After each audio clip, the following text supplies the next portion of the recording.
රෂන් ගෙඩි දෙකක් දුන්නා. මම මේක කපන්නද? අද අපි මේක කපලා රස බීමක් හදමු.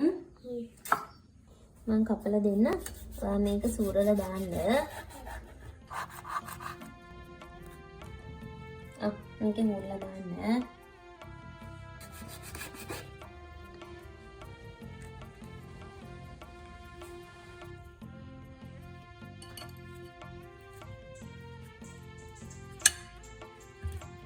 හරිද?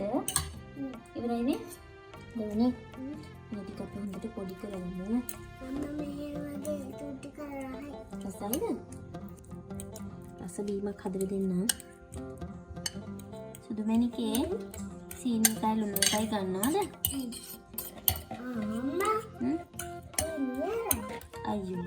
දැන් මන් දාන්නේ. ඔයා ලුණු එක ගන්නකො. මම සීනි දාන්න.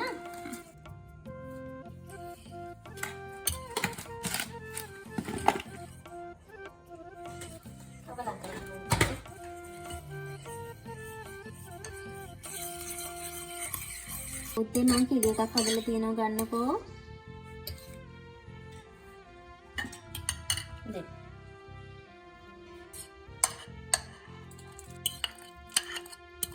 අපි දැන් කිරි ටික දාමු. සුදු මැණිකේ ඔය විදුලි දෙක තියන්න එපා මෙතන.